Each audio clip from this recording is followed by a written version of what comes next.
Olá, amigos e amigas do curso Trino. Vamos dar início a mais um encontro aqui na nossa turma preparatória. Vamos seguir com o estudo dos temas ligados à nossa disciplina, o processo penal. E aqui, nesse encontro, vamos destacar o tema nulidades, um tema bem importante, um tema frequente em provas, um tema que tem o seu regramento ali no CPP, os artigos 563 até 573. Não são tantos artigos, mas temos muita matéria aqui para debater com relação a esses dispositivos legais. Antes de lançar, então, aqui o código em tela, eu queria introduzir o tema a partir do estudo um pouquinho teórico, um pouquinho dogmático. Vamos a um primeiro tópico, vamos não só conceituar o que é uma nulidade e vamos diferenciar um ato nulo de um ato inexistente e ainda de um ato irregular. Ok? Então, primeiro conceito. O que é uma nulidade? Nulidade tem o caráter de sanção processual. É essa a sua natureza jurídica. Sanção processual. Punição de índole processual. Em que sentido? Vejamos, eu explico e já dou aqui um conceito, né, mais completo. Nós temos a forma prevista em lei para a prática de algum ato processual. A lei vai prever uma forma a um ato, por quê? Porque a lei vai entender que por aquela maneira, por aquele modo, por aquela forma, o ato vai atingir o objetivo que a lei pretende com o ato. A forma é, então, um instrumento de garantia. Isso é muito importante registrar aqui já de início. Forma como instrumento de garantia. Ela é fixada pelo ordenamento para a prática de um ato, para que o ato venha a atender aquele objetivo que o ordenamento pretende com o ato. Há uma presunção, portanto, de que, sendo praticado o ato daquela forma, o ato vai cumprir o seu papel. Se, portanto, o ato for praticado descumprindo a forma prevista em lei, o que vai ocorrer via de regra? O ordenamento vai punir esse ato. Punir de que forma? Não atribuindo àquele ato os efeitos pretendidos pela lei. Aquele ato que foi praticado sem observar a forma prevista em lei não vai produzir os seus regulares efeitos. Os efeitos pretendidos pelo ordenamento não vão ser produzidos, tá? Porque o ordenamento aqui não vai permitir que isso ocorra. Está aí, então, a ideia de uma sanção processual. A punição é no sentido de não reconhecimento de efeitos a um ato praticado descumprindo a forma prevista em lei. A essa punição é que se dá o nome de nulidade. Ok? Então, para resumir aqui a ideia, vem um conceito. Nulidade é sanção processual atribuída pelo ordenamento jurídico ao ato processual praticado em descumprimento da forma prevista em lei. Vírgula. Não lhe sendo, via de regra, reconhecido qualquer efeito. A punição consiste nisso aí. Não reconhecimento de qualquer efeito ao ato, ao menos em regra. Temos exceção? Sim. Vamos ver aqui ao longo da aula. É possível que o ato seja praticado descumprindo a forma, mas mesmo assim o ato alcançar os seus objetivos. Exemplo, para que entendam tudo o que eu venho falando aqui, né, quanto à parte teórica. Citação do réu. Citação do réu é o ato de comunicação processual, então é um ato processual, que tem dois objetivos: dar ciência ao réu de que existe uma ação penal em seu desfavor e abrir prazo para que o réu possa se defender nos autos. Tá? Os objetivos são esses. E aí, então, via de regra, citação no processo penal se dá de forma pessoal, por meio do cumprimento de mandado de estação pelo oficial de justiça. Por quê?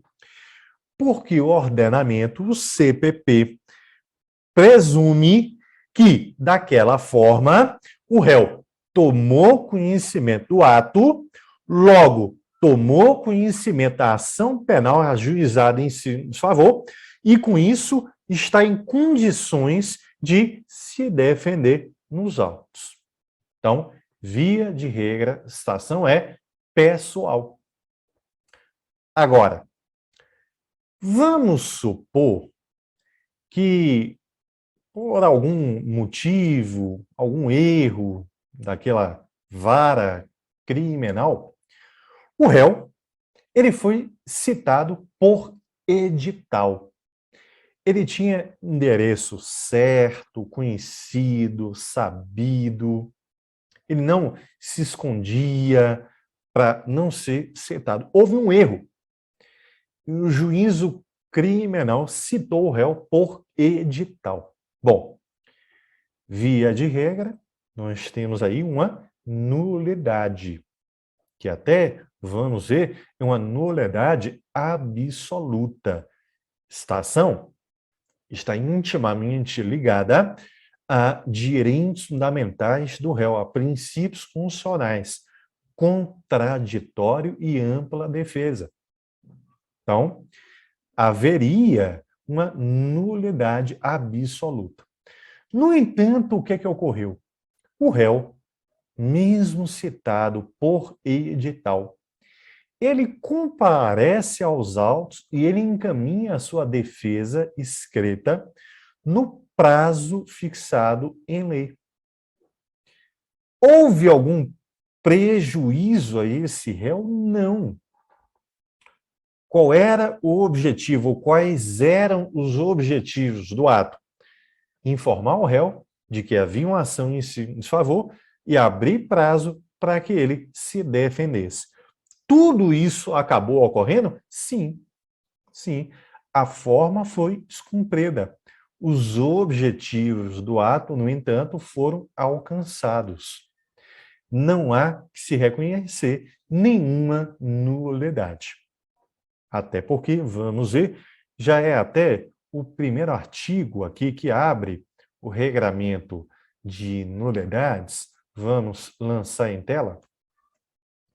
É o 563, ele vai afirmar que nenhum ato será declarado nulo se da nulidade não resultar prejuízo para a acusação ou para a defesa. Tá bom? Complemento aqui, no meu exemplo da citação, destacando o que vem no artigo 570. Vejam aí, que até é uma aplicação lá do teor do artigo 563. O 570 prevê que a falta ou a nulidade da citação, da intimação ou notificação estará sanada desde que o interessado compareça antes de o ato consumar-se, embora declare que o faz para o único fim de arguí-la. O juiz ordenará, todavia, a suspensão ou adiamento do ato quando reconhecer que a irregularidade poderá prejudicar direito da parte. Tá bom? Então, aqui um exemplo de que um ato pode excepcionalmente produzir efeitos, ainda que descumpra a forma exigida em lei. Não se reconhece, portanto, aqui a nulidade do ato. Ok? E aí eu falei, é importante também distinguir um ato nulo de um ato inexistente e de um ato irregular. E aí, se me permitem, eu saio um pouquinho aqui do código para afirmar o seguinte. Vamos criar aqui, então, uma imagem de uma gradação em termos de vícios do ato. É como se houvesse uma escadinha. Vamos subir degrau a degrau. Aqui, ó, na base, está o ato com menor vício, de menor gravidade, que é o ato irregular. Aqui, no meio do caminho, um segundo degrau, nós temos o ato nulo. E, por fim, no topo, vem o ato inexistente. Ok? O que muda de um para o outro? Ato irregular. É um ato também que descumpre a forma prevista em lei. De igual modo. Mas a consequência prática do descumprimento da forma é insignificante, irrisória. O prejuízo ao ato em si é ínfimo. Não compromete o objetivo pretendido pelo ato. Então, há um descumprimento da forma, sim, mas de um modo muito tênue, abrandado, sem maior gravidade, sem maior repercussão para o ato, que se mantém, então, intacto, íntegro e vai sempre, sempre produzir efeitos. O ato irregular é esse, aquele que descumpre a forma fixada em lei de modo brando, de modo tênue, a ponto de sempre produzir efeitos. Repito, sempre. Para isso, basta que o processo siga. Tá? Exemplo marcante. Denúncia oferecida pelo Ministério Público fora do prazo legal. O prazo para o MP encaminhar a sua denúncia é um prazo impróprio. O descumprimento do prazo não impede que futuramente o Ministério Público venha a oferecer a denúncia. Claro, se o crime não estiver prescrito. É a consequência prática aqui do descumprimento do prazo de denúncia é tão somente permitir, quando for o caso, a ação penal privada subsidiária da pública. Tá? E, eventualmente, ainda repercutir na discussão quanto ao excesso de prazo da prisão do réu. Mas o certo é, a perda do prazo pelo MP não impede que ele venha a oferecer a denúncia. E aí, se o MP oferece a denúncia e o juiz recebe esta peça acusatória, processo segue regularmente. O ato, a petição inicial, vai produzir seus regulares efeitos. Não há qualquer prejuízo ao ato.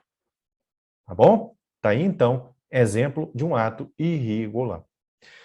O ato nulo, eu já adiantei o conceito, vimos que ele vai envolver também o descumprimento da forma prevista em lei e, via de regra, ele não produz efeitos. Percebam, no ato irregular, sempre há produção de efeitos, sempre. No ato nulo, em regra, não se produz qualquer efeito, em regra. Excepcionalmente, é possível que ele venha produzir efeitos, tá?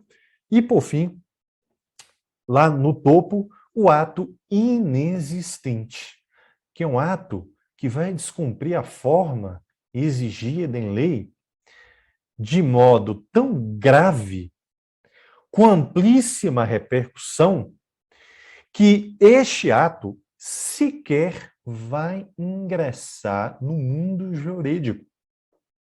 O ordenamento jurídico não vai reconhecê-lo como um ato processual. Tá? O que há aqui é um não ato jurídico, nada. Até pode ter ocorrido algo no mundo dos fatos, mas no mundo do direito nada existiu. Percebam, não se passa a discutir se o ato gera efeitos ou não. Discussão é anterior a essa. Discussão é se o ato ingressa ou não no mundo jurídico. Se não ingressa, aí não vai nunca, jamais produzir efeitos. Tá? O ato inexistente, ele nunca, jamais produz qualquer efeito. Por isso, um ato com vício maior, mais grave, na nossa escadinha, na escala, fica ali, então, no topo. Tá bom? Exemplo marcante. Se houver uma AIJ, audiência de instrução e julgamento, presidida pelo membro do MP, lhe falta jurisdição. Ele não pode presidir um ato dessa natureza. Embora no plano fático o ato tenha ocorrido, vai lá o membro do MP colheu depoimentos, fez perguntas, houve respostas de depoentes, tá? Foi até tudo degravado, o registrado em ata, mas no mundo jurídico nada houve, nada ocorreu. Tá? O vício aqui é gravíssimo, membro do MP não possui jurisdição. Ok? Para concluir esse nosso primeiro tópico mais introdutório, um pouquinho mais teórico, dogmático, vale o registro de que nulidade é instituto que somente se aplica a ato processual. Não se aplica, portanto, a ato de inquérito policial. Não há nulidades em atos de inquérito policial. Por quê? Porque eventuais vícios que ocorram no IP não vão contaminar a futura ação penal, não vão repercutir, não vão prejudicar, não vão tornar a ação penal nula. O que vai ocorrer é que aquele ato que foi colhido no IP de uma forma viciada, ele vai ser repudiado, ele vai ser desconsiderado. E aí, eventualmente, os atos que decorram daquele ato viciado vão ter aqui o mesmo destino, vão ser repudiados. Tá? Agora, todo o restante do IP, que não foi atingido pelo vício daquele ato, se mantém válido e pode aqui fornecer ao MP a justa causa indispensável ao início da ação. Tá? O máximo que vai ocorrer é, se houver algum vício, o vício prejudicar todos os elementos informativos do IP. Aí, então, o IP não tem condições de fornecer a justa causa para o MP iniciar a ação. Mas percebam aqui, a questão é de falta de justa causa. Não é de tornar a ação penal nula. Isso não vai ocorrer em ato do IP. Exemplo marcante. O IP foi instaurado a partir de um auto de prisão em flagrante delito, o APFD. No entanto, o que é que ocorre? Prisão em flagrante foi considerada pelo juiz ilegal. A prisão foi relaxada pelo juiz. O APFD está, então, viciado. Não gera mais efeitos. Isso significa que, dali em diante, o IP está prejudicado? Não. Se mantém válido, pode fornecer elementos informativos para que o MP inicie a ação, que não será considerada nula por conta de vício ocorrido em ato do IP. Bom, vamos avançar? Vamos aqui a um segundo tópico no nosso estudo aqui do tema nulidades, que é um tópico que vai buscar aqui distinguir as duas espécies de nulidades que temos no país. De um lado, temos as nulidades absolutas. De outro, nulidades relativas. Vamos iniciar aqui o tema, né, nesse bloco. Se der tempo, eu concluo aqui, estou com o relógio aqui ao lado, né, bloco sempre de meia hora cada, para não cansar tanto aqui, né, nosso estudo. Se não der, eu complemento no segundo bloco dessa aula. Bom, então, de um lado, nulidades absolutas, de outro, nulidades relativas. Quem até estiver anotando a aula, ou digitando, faz uma tabelinha. Põe aqui, ó, de um lado, nulidades absolutas, de outro, nulidades relativas. Vamos ver diferenças que são marcantes e, eventualmente, pontos em comum. Isso é bem importante. A primeira diferença é a mais importante, a mais marcante, e acaba explicando todas as demais.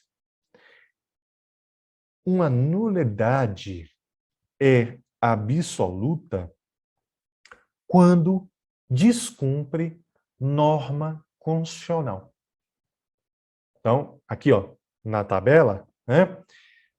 Primeira diferença. Nulidades absolutas violam normas constitucionais. Violam normas constitucionais. Tá? Então, violam princípios constitucionais, direitos fundamentais do cidadão. E aqui não há uma tipicidade, não há um rol típico de normas que podem ser violadas. O leque está aberto, ou seja, entendam, a violação de qualquer norma constitucional produz nulidade absoluta. É um fenômeno chamado pela doutrina de atipicidade constitucional. Atipicidade constitucional. Então, Leque de normas constitucionais é um leque aberto, amplo, não é um rol típico. Qualquer norma constitucional, se for violada, produz nulidade absoluta. Exemplo, já dei aqui. Falta de citação. É um instituto intimamente ligado, sim, à norma constitucional, que reconhece o contraditório e a ampla defesa. A falta de citação produz nulidade absoluta, com aquela ponderação que já vimos aqui do artigo 570 do Código. Ok? Já do outro lado da tabela, nulidades relativas são aquelas que violam normas infraconstitucionais. Não há, portanto, aqui qualquer violação, ao menos não direta, imediata, objetiva a uma norma constitucional. O que há, portanto, é uma violação a uma norma de caráter infraconstitucional. Tá? Exemplo marcante, se houver um exame de corpo de delito produzido por um só perito não oficial. Né? Conforme o CPP prevê, o exame deve ser feito por um perito oficial ou, na falta, 2 não oficiais. Se houver apenas um não oficial, nulidade que é relativa, nos termos da súmula 361 do STF. E por quê? Não há qualquer violação direta, imediata ou objetiva à norma constitucional. O que se viola é uma norma infraconstitucional. Aqui, no caso, o artigo 159 do CPP. Percebam, portanto, que há uma gravidade muito maior em uma nulidade absoluta do que em uma nulidade relativa. Tá? É por isso que, aí vamos ver aqui, segunda diferença, ou não. Vamos ver se é mesmo diferença ou se há um ponto em comum. Nulidades absolutas, em regra, podem ser decretadas de ofício pelo juiz ou até, claro, a requerimento das partes. Então, via de regra, podem ser reconhecidas de ofício pelo juiz. E aqui, juiz, entendam, né? Julgador, não só o que atua em primeiro grau, também lá em sede de tribunal. Agora, se eu falo em regra, é porque, obviamente, tem exceção. E tem. Que diz respeito, que, na verdade, são duas exceções. Primeira, ela vem na súmula 160 do STF. Repito, 160 STF. Vai afirmar o quê? Que em recurso exclusivo de quê? Da acusação. Em recurso exclusivo da acusação, o tribunal não pode reconhecer de ofício nulidade que prejudica a defesa. Não pode reconhecer de ofício nulidade que prejudica a defesa. Tá? E é uma súmula que se aplica a qualquer nulidade, relativa ou até absoluta, o que é, portanto, uma exceção. A súmula, ela se encerra afirmando que tem uma vírgula, salvo em recurso de ofício. Aí, em recurso de ofício, como há um efeito evolutivo amplo, toda a matéria volta ao conhecimento no judiciário, aí o tribunal pode reconhecer qualquer nulidade, mesmo se prejudicar o réu. E aí, obviamente, de ofício, né? Porque não há um recorrente. Os autos sobem por determinação legal. Tá? Mas, tirando aqui os casos de recurso de ofício, se há o recurso exclusivo da acusação, não pode o tribunal reconhecer de ofício nulidade que prejudica o réu. Eu falei que há uma segunda ressalva, na verdade eu acabei aqui adiantando, uma ressalva a uma outra diferença. Então vamos guardá-la aqui para o segundo bloco da aula. Não vou falar aqui agora. Tá? Nosso tempo aqui se esgotou, até estourei aqui um pouquinho, mas só para fechar, segunda diferença, se for o caso, eu compenso no segundo bloco, o seguinte: quanto a nulidades relativas, a doutrina majoritária afirma que elas também podem ser reconhecidas de ofício pelo juiz. Por quê?